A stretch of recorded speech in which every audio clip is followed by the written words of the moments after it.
is also just a quick intro before we head into our story today, is that Samuel, you need to understand, is now all grown up, and God has chosen him to be the leader of his people because Eli, can you remember what was wrong with Eli's sons? Eli was getting old, he was going to die, and his sons would be the ones that would take over from him. But there was a problem with them, wasn't there? They were wicked and they were not fit to lead God's people, and so God chose Samuel.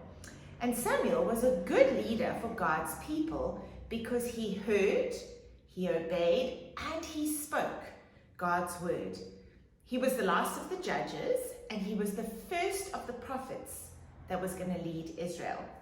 However, at this point in Israel's history, Samuel now is an old man. And sadly, it turns out that his sons are also wicked, just like Eli's were.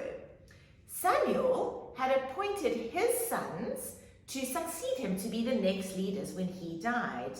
And they were then going to be the leaders of God's people. But remember that God was Israel's king. All right? Samuel was a prophet.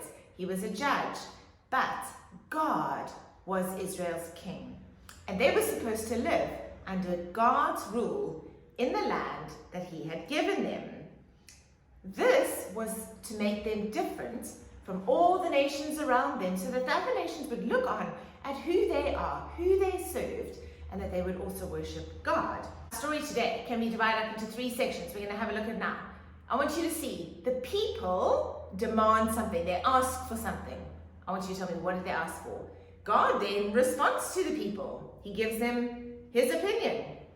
Samuel warns the people, and then the people have the last say. So let's go and find out all the details.